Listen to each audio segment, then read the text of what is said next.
ladies and gentlemen, it's time for a show that we've been recording in the mornings on Wednesday, but I think it's much better if we do it live. It's Anudder College Football Convo with Stanford Steve. Yes, Steve-o!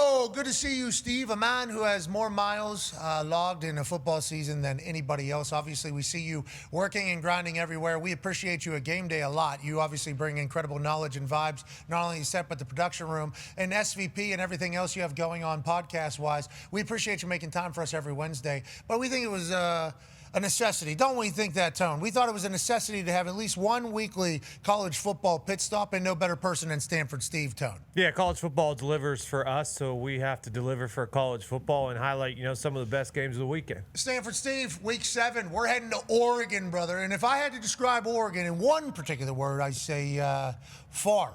But if I had to say more words, I say it's beautiful. The trees are tall, and the football team is damn good under Dan Lanning. Indiana also great. What should we be thinking about before we head out to beautiful Eugene, Oregon? A lot, Pat. There's a ton. Oregon now has the nation's long winning streak at home. Indiana, obviously, with Sig coming in, and this is the game that everybody has pointed to because they want to see him in this kind of environment with Mendoza. The similarities between the head coaches. I mean, look at that graphic there, the win percentage, the wins, conference football playoff appearance, and then the quarterbacks. Both, I mean, a ton of tuds, 16-1 and 14-1 have really verified these two offenses, and they're both transfers. And I think it says a lot about these head coaches of constantly hitting home runs. I mean, we look at the teams, we got 1, 2, and 4 from the preseason, already unranked.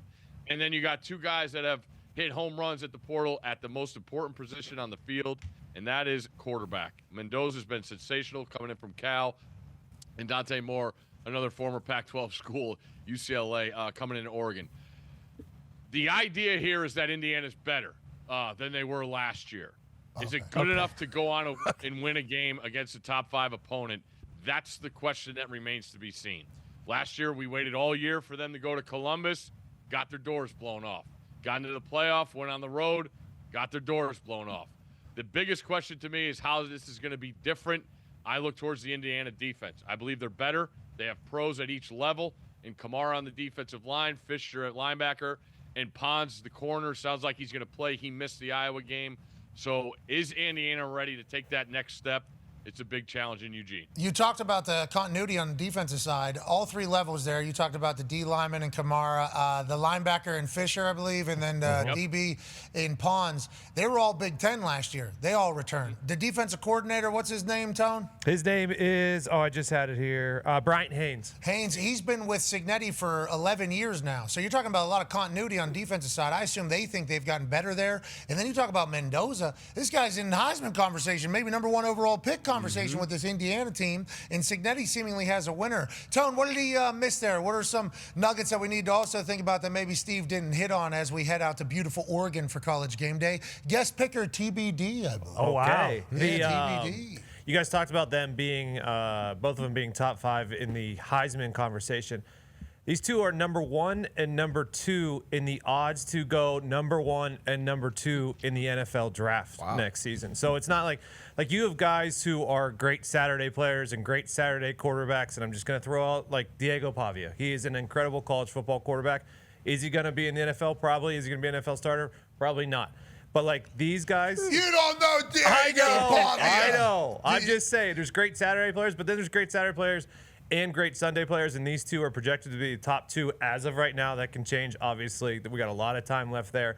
But, like, as far as these two teams go, they don't have any weaknesses. They could both throw the ball. They could both run the ball. They both stop the run. They both stop the pass. Like, there is no weaknesses on either of these teams. I think the difference potentially could be, first and foremost, Autzen. It's one of the loudest stadiums. Will Howard said that last year was the loudest stadium he's ever played in. And then also, neither of these teams have any weaknesses. But Oregon has a lot more of those 5-star guys. So will that be the difference in this game? And that'll be a story for Oregon forever and ever. Amen. They'll have more 5-star guys because of obviously the backing. But what Dan Lanning's been able to build with how far away this place is, honestly, when you get there, it's gorgeous. I mean, they got new buildings being built next to new buildings. So there's like new buildings. Oh, no, not new enough. Let's make new buildings. And that is what it is. It is beautiful once you get out there. But when you talk about how far away it is, and them having to handle the travel for every one of their games, we're listening to James Franklin talk about going to UCLA, Lincoln Riley talking about USC having to travel. It's like, well, we all knew this was going to happen whenever this became the Big Ten, and the ACC is going to have it take place as well. Dan Lanning has never complained about that at all. Dan Lanning is just so locked in. I enjoy the way he operates. I like the way his teams kind of fall in place, and I like the way Cignetti operates too, AJ. This guy is confident. He feels like he has to be the way that he is. I think, and obviously special teams making huge plays is going to be a big difference. You talked about them losing to Ohio State last year. Punt returner, ball will punt, fumble to punt, and then all of a sudden Ohio State kind of turns that thing into what it turned into with them. But Cignetti has this mantra of confidence and attitude that seems like it's going to be able to carry over, AJ. There's a chance that what that happened to them last year isn't what happens to them this year in the big games. I think it's more impressive in how they have started out this year, coming off last year. Remember, we talked a lot. Hey, okay, Sig's going to have to find a way to reload and do this all over again to continue to be, to bring in the type of guys and to keep the guys there that you need. So, yeah, I'm very impressed. This is a huge game. I mean, obviously for Oregon, but for Indiana, it is like, hey, how good are we? And if we can come back – think if Indiana goes into Oregon and gets a win. That changes the landscape of college football. Completely. Certainly in the Big Ten, which I'm looking at a couple guys. Iowa Hawkeye right here next to Boston Connor, and then a Penn State Nittany Lion sitting down here at the end of the desk. And it's like, wait a minute, Steve. Indiana now definitely in the upper tier of Big Ten football. And the sustainability question has been answered for this year. Then we're going to ask it again next year, just because it's new that Indiana's like this. But this type of stage is good for Cignetti, I think. Anytime they get this opportunity is good for them, Steve. Absolutely. They just have to be better in this instance. Going back and watching them at Ohio State last year, their O-line really struggled with going on silent count, ID in the defense with Knowles with all those exotic blitzes, especially on third down, and they got roughed up. They couldn't overcome. Ohio State just ambushed them. So I'm interested in that attack, or if they change that plan. I think it's too loud to go on the clap. But when you look at Oregon, I could see them with the pieces they have, how well they played defensively on the road. That's what it comes down to, Pat. When you look at these top teams, I think right now Oregon, Miami, Ohio State are in their own tier because they have shown they can go on the road and their defense dominates. And that's what I want to see out of Indiana. Their defense is better this year, but this is a true test. Shit, if Indiana wins, they should be number one in the country, no?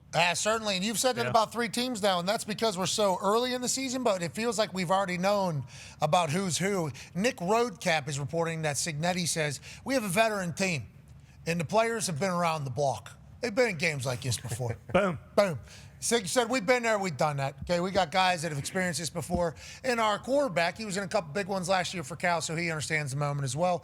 We're excited about this year's team and opportunity. And I'm sure before this game kicks off, we'll hear more from Sig. And that's a part of Sig football. And that has made Indiana good. Let's go to another game happening this weekend that I think a lot of people assume game day would be at, because that is just kind of how it goes. The Red Rivalry, Oklahoma and Texas. Mateer. Steve, what should we be thinking as we head into, down there at the Texas State Fair, one of the big ones? Yeah, it's all about Mateer if he's going to play, Pat. This whole thing flips on its head if he's going to play. I don't see it, hearing how he just started gripping a ball last weekend. Venables has played games when he had Dylan Gabriel. He played it off like he was going to play in this game, fresh off a concussion against TCU the week before. That doesn't happen. Last year, Hawkins starts in this game, not pretty at all. Hawkins starts last week, not pretty at all. I know they won 44-0, but you go back and watch the tape against a bad Kent State team, it was not pretty. I still think the biggest difference in this game is Oklahoma's defense. What they are, and in the tops in the country at scoring defense, the different guy in this day and age, NIL, where depth is a factor for everybody and a concern.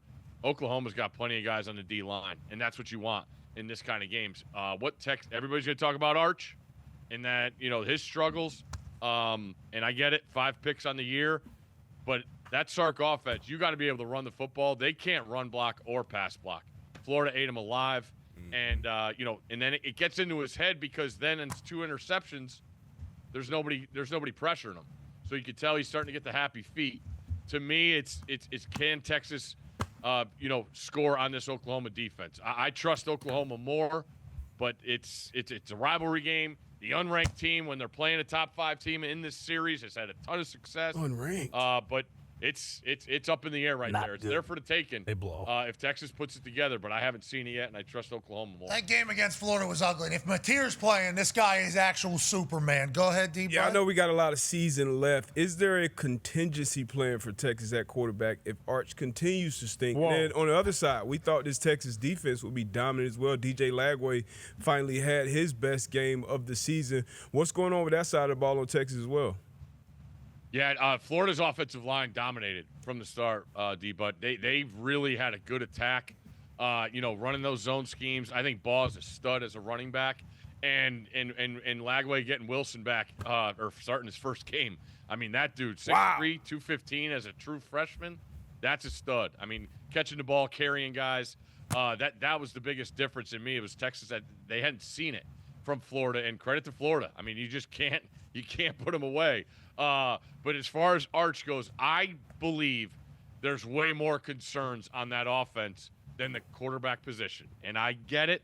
Everybody wants to talk about the quarterback position, especially with Texas because of the last name.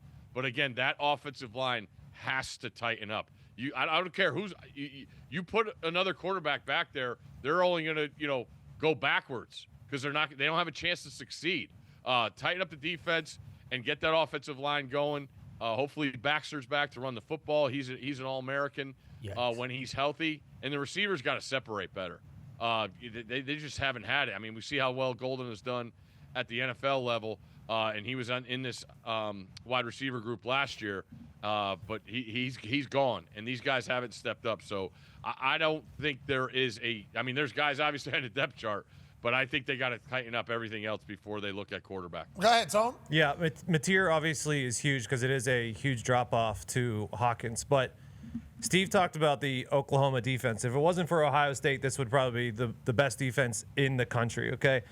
They are, let's see here, make sure I want to get it right. Number 2 in points, number 1 in yards, number 1 on third down, number 5 versus the run, number 2 versus the pass, number 2 in sacks and TFLs. Florida sacked Arch 6 times last week. Florida now has 9 sacks on the season, okay? Oklahoma had 10 sacks against Auburn in one game. They are second in the country in sacks and TFLs. Mateer Hawkins is huge, but what if Texas doesn't score is my point. Now, their team total was over 21.5. I would definitely lean towards the under on that unless they've find some fucking magic fairy dust this week and fix all their problems. But it's the Oklahoma defense that Steve has talked about, and I think is definitely probably going to be the defense or the difference in this game because Texas was supposed to be the Oklahoma defense, and they were until last week. Don't know what happened last week. Texas was the Oklahoma defense last year, it feels like. Oklahoma's defense with Venables feels like that was going to be good regardless. Just kind of everybody's thoughts. And then now you pair that offense. Mateer, what is his deal? Dr. Shin? He's the GOAT. Dr. Shin did a month-and-a-half long recovery surgery in 2 weeks. Yeah. Got it back in 2 weeks. Tough son of a bitch. He ain't playing. Mateer's a cowboy, brother. Hey, Arbuckle's dad got a fucking belt buckle, won that shit, wrestling steers, okay? That's offense coordinator. Got fucking Mateer getting an opportunity. These boys are tough. Built Oklahoma tough. That's right. I believe it. You know what sucks for the Oklahoma from offense? Texas. Wow. What sucks for the Oklahoma offense, too, if Mateer can't go, they're 97th in the country in running the ball. So I don't have a lot of confidence in either offense if Mateer's out. How about Tone saying, are they going to score a point? Now, their over-under is 21.5. Nuts. I'm wondering if they're even going to be able to get a first down is what Tone's basically saying because of the D-line. And also, Venables cooks on that back end. There's a lot of moving pieces. They are a smothering defense. Have been for some time. Go ahead, Steve. This total's 42.5. It's the lowest this century in this game. Wow. 42.5, longest in this century. All right, let's go ahead. One quick thing, Pat. I worry about Mateer. I get it. Oklahoma hates Texas. I understand that. But this is one game. You got to have that guy for the rest of the SEC season. You can't run him out there and then he's out for the year if he gets dinged up again. I just can't see that happening. win the game with your defense and move on. That's got to be the goal for Oklahoma. If you listen back to you saying SEC season, you should be proud of yourself. That's a fucking tough one with your accent. My accent as well, it's not easy. And you dropped that thing right in the middle perfectly. You should be incredibly proud. Can't wait for that one. And also, there's a huge one down in the SEC. Obviously, we just had a chance to go down there and celebrate Nick Saban getting recognized for going into the College Football Hall of Fame. Alabama is taking on Missouri. What do we need to know about Missouri is I feel like we told the Ty Simpson and Alabama story last week in pretty good detail, and they get a huge win over Vandy. Yeah, and all these teams that we mentioned, we've seen them go on the road, and you know we've seen them play against great competition. I don't know what to think of Missouri. Drinkowitz does a great job with that offense. They throw a ton at you in the run game as far as eye candy, but they're 109th in strength of schedule. And you got Alabama coming in who got their ass kicked at Florida State, went on the road and gutted one out against Georgia, and then gutted one out with their defense against Vandy. I mean, you were there. That game was up for grabs, man. Vandy went up and down the field in the first half, and they only came away with, 14 points, 2 turnovers inside the 10-yard line. But that was Alabama taking it away from Vanderbilt, and that was really impressive. So the question to me is, Ty Simpson with this, was it fifth-ranked pass offense, averaging about 325 in the air. What does it look like on the road in an early start versus an unproven team who has a great running back in Ahmad Hardy? He's leading FBS with 146 yards a game. I just don't know what to expect from Missouri. That's the tough thing about this one. Tom, what do you expect from Missouri in this one? Yeah, I think it's similar to last week, kind of with Bama and Vandy. It's going to be, can Bama stop the run? Because Vandy came in last week averaging over 200 whatever yards a game, and Bama they held them to a decent amount. Obviously, had the long rushing touchdown to start the game, but Mizzou, great against the run and great running the ball. They are number 1 in the country in stopping the run, and Bama just got their run game going last week with Jam Miller, and then they're number 3 in the country in running the ball. Steve talked about Ahmad Hardy. He's got 700-some yards rushing already on the season, number 1 in the country. So it's going to be, can Bama stop the run, because they're still 88th versus the run. And then that Bama defense, they've only given up 7 points in the last 2 games in the second half. They gave up 7 to Georgia and none to Vandy, if I'm correct. So they've given up yards and points in the first half, but none in the second half.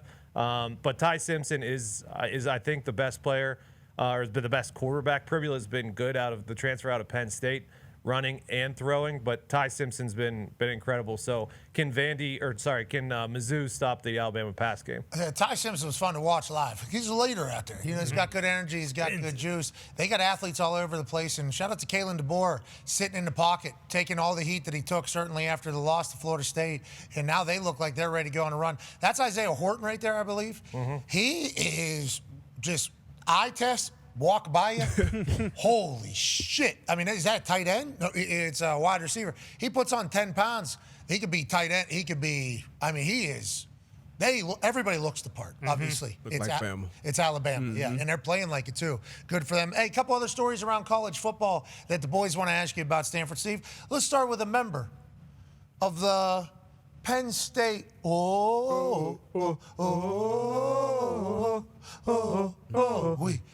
Penn State crowd. Super Bowl champion, A.Q. Shipley.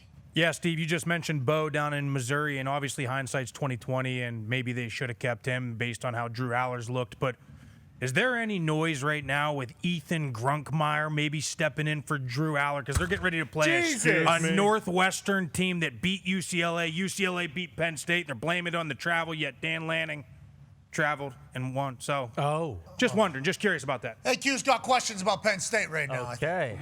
I thought he had the answers for Penn State. Hey, Yikes. man. That's why I thought he was talking. Hey, that's a good call, Steve. Yikes. That's a good call. More problems, I wish I not did. solutions. Unbelievable. Yeah. Jeez. I got to watch them practice Thursday when I was there, AQ, and he does have the build of Pribula. And everybody goes back to what Pribula looked like when he came in, saved the day against Wisconsin. And then you think about Kotelnicki, where he came from, and Kansas was the best when they had Daniels running that offense. With a mobility and all the misdirection they run, Pribula probably looked better in that system. But then you go back to last week, the offense wasn't the problem You think it's going to work out? Or what? Well, I saw the UCLA coach now has as many top 10 wins as James Franklin does. Oh, Neuheisel. Jerry Neuheisel's a good coach. In there, okay? The guy found out he was calling plays on Wednesday. Sore. It was the first time. Had to call his dad, let him know, hey, I'm calling plays. He said, this weekend? And he did. And he did a fantastic job. It was one of the greatest stories of college football this past week. And it reminded us all that even if it appears as if you have no hope, no optimism at all, just about to get absolutely bamboozled by greatness, and you are just a sack and a pile of shit. Jeez. If that's how everybody is viewing it, you can win. Because UCLA beat Penn State. How many point? 24-point spread? Yeah. We should remember this as inspiration. The Cincinnati Bengals won 4 games the year before they went to the Super Bowl. Okay, so every NFL team can say, hey, ass went to the Super Bowl. And if your team is completely out of it already, like UCLA has been since before kickoff of the first game, okay, rude to say, reality of the situation, you can get a win over Penn State. You can get a win over the number 1 team in the country at one point. You can have a promising dub that can change the trajectory of your entire program. I heard UCLA got some more commitments. Really? All you need is one of those big. James Franklin actually helping UCLA out all of a sudden out of nowhere, getting these big-time wins. Because UCLA is in Los Angeles. True. It is in Los Angeles, as we found out from Big Ten Media Days last year when Coach took his hand. Yep. I mean, it was bad UCLA football. Guys leaving, why can't win there? Well, who's there next? Well, the way he described it is it's in Los Angeles. That was all he really had to say about it. Okay, bad. And then they just smack Penn State around. Just absolutely demoralized. Well, it ended up being too far of a trip for James Franklin. Well, I'll tell you what, city of big lights out there, too. You know, there's a lot of stats coming out, but maybe not so much anymore. Well, yeah. Which is a bummer. I don't like that. The question will be, and we'll look back on this moment, is what's UCLA going to do when the Dolphins fire Mike McDaniel and they hire Jerry Neuheisel to be their newest head coach? It's going And to be then tough. you lose. How are you going to replace that guy? I don't know. I think you just bring actually Joey Molinaro in there and just tell him to be. Yeah, and he never left. Yeah, never left. Yeah. Just be Neuheisel. I don't know if you saw this, AQ. Good call. I got good news for you against Northwestern. Okay. You guys are honoring the 90s end zones with the paint job. Wow. Remember these days? You remember these days? Yeah. LeVar Arrington jumping over people. This was in the end zone. They should have never changed that end zone. That looks really good. It does look really good. Now, I don't know what it looked like last week. Yeah, when what's the other one? What's the other one look like? I asked Bruce. Penn State football tweeted this out. They said we're going to honor or something. Look at this. That's what they tweeted, and it was something about honoring tradition. Basically, is what they said. There's no real other context. Like, what does it look like last week, and when, what year exactly, and all those things. But we do know it looks cool. That does look cool. They should keep that. I don't know if they actually had anything in the end zone for the Oregon game. I think it was just blank. Well, I walked across it, Gump. We walked across it, right? We should have a video Had to be actually. Yeah, I'm something, trying right? to find the video right now. Huh. Is it the I think it was- iconic white I think it was diamonds? stenciled with blue on the outside. I could be wrong. What do you mean? The whole entire Penn That's the change. Yeah, that's a different font. They went different font. Damn, that's dummy, dog. I love That is dummy, dude. That's lit. They should sell shirts with that. You know, Goes maybe make hard. some new merch. They got new. They're going back to the uniforms too with the white collar. That's what I played with. Yeah, there's pictures. White collar. There's pictures of him in magazines. That's right. You know, and white collar good for Penn State too. I think. What was it? A blue collar before? Yeah, right. It was something. The blue didn't match. I heard the whole story this week. I literally listened to the video. What was the story? It was when Russell was making the uniforms. They were trying to make better uniforms. The blue on the collar didn't match the blue of the jersey. So the equipment manager said, hey, just put the white on there. Joe won't even notice. And then Joe approved it. So Joe knew Okay. No, Jesus. about the jersey. in this case, Joe didn't know. Yeah. That's Oh, what okay. they're kind of saying. Okay. Big college football slate this weekend. Obviously, we got a big one in Oregon that we're going to be lucky enough to be on the grounds of in the morning, early morning over there. They always show up for us since I've been on the show. It's very cool. Pitch black, cold, probably a little bit of rain. And it's like a perfect setting for football. And their crowd, their students show up for us in a big way. Obviously, their mascot is electric. Yeah. I mean, he's going to do something that's going to be a show. There's been live animals, I think, a few different times whenever we've been out there. What kind? The duck. Which, Yeah. Steve, I don't want to have this conversation. There are people listening. Obviously, this is live. Steve's fear of ducks is disgusting. Like, Really? think how big Steve is. Think how big he is. Just kick him in the head, Steve. Exactly. I know, but I'm sitting down, and the thing, they put it on the desk right next to me. And the thing's neck is longer than my arm. I don't know what it's going to do, man. He freaks out. That Aflac Freaks duck, me out. it ruins his He just entire... stares at me. He just stares at me, and I got all these guys chirping on the desk at me. Yeah, so whenever... Look, he is frozen right now. That duck Oh, no. completely froze him. You know, Steve, always good vibes guy. I think that's like one of Stanford Steve's thing. Always good vibes. Even when he's not a part of the conversation, you look over, Steve's in his area. He's either in ear, chit-chatting, saying something, or he's just over there. Good vibes, good vibes. Soon as this duck shows up, bad vibes. Just immediately bad vibes. And it's through an entire commercial break. The Ducks handler, Aflac Ducks handler, is placing it right in front of him, petting it. And Steve is just frozen. Just like, I don't even want to look at it. So he has ears in, nobody else does, so we can talk directly to him, right? Because our mics go to his ears. And we just start like shit talking him, refute. You actually have a fear of these things, though. You actually are scared of that duck? He was better behaved this year, but last year, as soon as he got on the desk, he was just eyeballing me the whole time. And I don't know. He got in my head. You've been picking good. How'd you do this weekend? You've been 2-1, 2-1, 2-1, 2-1. Yeah, 1-2. It was inevitable. Steve-o. It was inevitable.